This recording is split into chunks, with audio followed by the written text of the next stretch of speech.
Hi, good evening, friends. I thought of making an interesting video. So, we've been tracking financial markets, all of us, including individuals, corporates, for a long time. And it comes to mind that a lot of us have never made money in financial markets. So, what is the reason why we never make money? So, it boils down to just one thing, and that is called timing. Most of us believe that if you put money at a particular time, and then if you had entered at this level, you would have made money.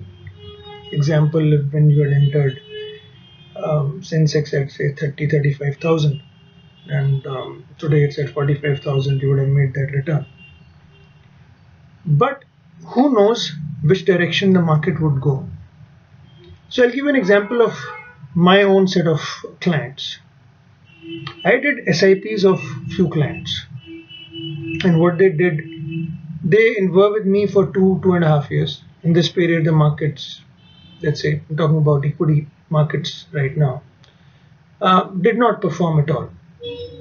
So they lost their patience, and at end of 2.5 years, which was sometimes in the month of August or September, or maybe even October, they said we call it quits, and they redeemed their money. So what happened? In the bargain, the rally happened some days after October, mid of October rather. And today you see from 35,000 levels, it has gone up to 46,000 Sensex. So my question to these people and investors is that why did you not wait when you could have waited for another 2 months? So they entered at the same level and exited at the same level, and they were telling that we never made any returns and you don't make money in investments and all. Agreed, you don't make money in quick successions, and it's difficult to even say that there are cycles because when you start doing back testing of data that in last 7 years this is the return, the next 7 years may be very different. So what do we do is the question. The question is remain invested till the time you don't need money. So in that, the probability of making returns would be better. Now what does a typical investor do? He goes from advisor to advisor, or sorry, the person who guides him, advisors or whomsoever they want to consult. And what do? They typically tell him to invest in some good funds, and depending upon what the client is saying, so depending upon the mandate from the client, they suggest him that these are certain good funds available, and then a decision is made for 2.5 years, 3 years, and the investor again gets bored, loses patience, and says, sorry, this is not my cup of tea. Then he goes to some other guy who says, look, sir, as per your risk profile, this is the fund.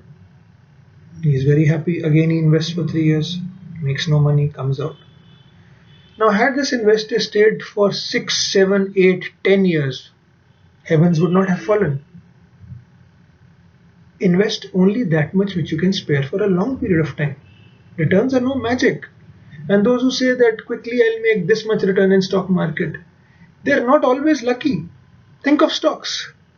You may make 100% return in a stock, but you may also lose 100% return in another stock. So what is the total gain? Plus 100 minus 100, 0.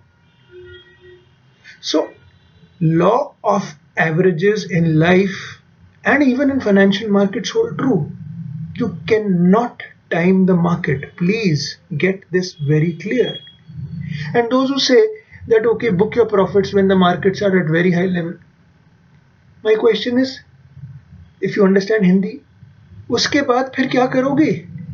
FD में डालोगे? कहाँ डालोगे उस profit को? जाके फिर उसको किसी चीज में इन्वेस्ट करोगे, और उसको इन्वेस्ट करा वो नीचे आ गई तो?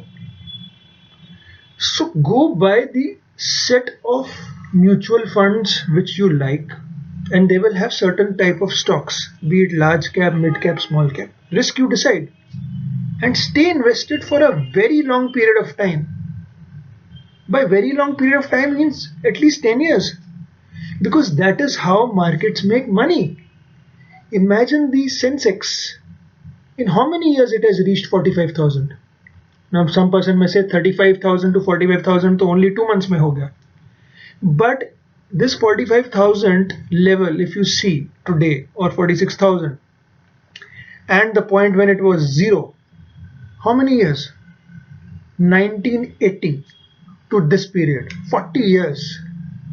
So you have to be patient, and you have to put that money in financial instruments. So it could not be just talking about equities. Let's come to debt. Let's say people say in debt there is you get 7-8% return. No guarantee. Like abhi in the recent crisis which has happened, the returns are 4-5%. So does that mean all short terms, all ultra short terms, or everything is bad? No. Again the cycle will turn. It will again go up to 6, 7, 8%. Who knows? I can't time it. But if you remain invested for a longer period, the simple law of probability of making higher returns stands. And that is what I am saying again and again. Put some money in financial instruments and forget it. Have a peace of mind. Things will get better over a period of time. And even if you don't, you would at least be making better money than a fixed deposit. What does a fixed deposit give you right now? Assuming fixed deposits will also improve. So the ideal strategy would be to allocate funds in an asset allocation manner. Put some in fixed deposit, put some money into mutual funds, some into bonds, some for your retirement planning. And don't keep looking at them every 2 years, 3 years that money has not been made. Money is not made in 2 years, 3 years, sir. Madam, the problem is you make money only when you invest for very long periods of time, 10, 12, 15 years. You buy an insurance policy. Do you keep seeing every year how much it has made?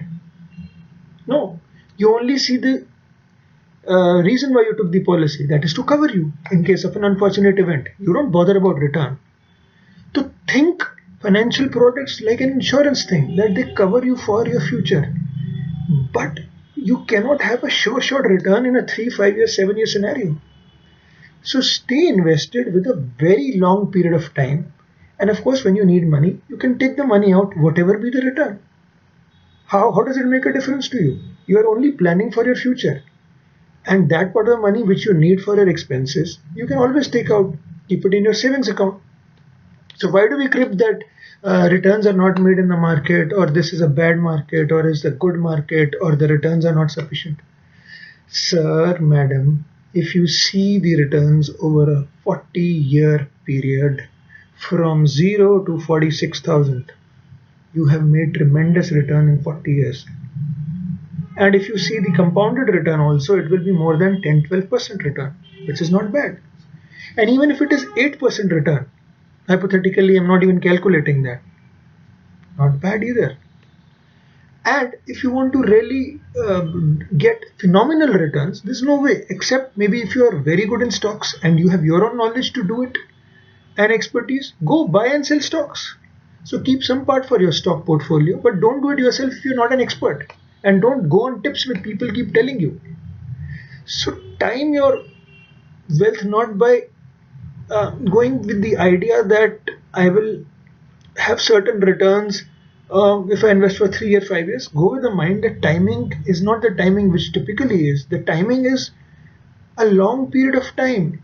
So remain invested and never look for a level that this is the right level or wrong level to invest. And you say that life is limited. Of course it is limited, but then you will be also creating wealth for your future generations also. That's how wealth is built. And if you look at Warren Buffett, he took 80 or 90 or 100 years to build wealth. Of course he was intelligent enough to identify the stocks. Now, does that mean that if you are really intelligent you can make more money? Of course you can. Then you will have idea to invest in which all stocks. But I am not the subject expert. Or if you are not the subject expert, then go for the things which give you a mediocre return, and they will give you that return over a period of time. So thank you, remain invested, stay safe, and don't ask these questions again, that markets or what level to invest or where to invest. Thank you very much. Be sensible, be safe, and be firm. Thanks.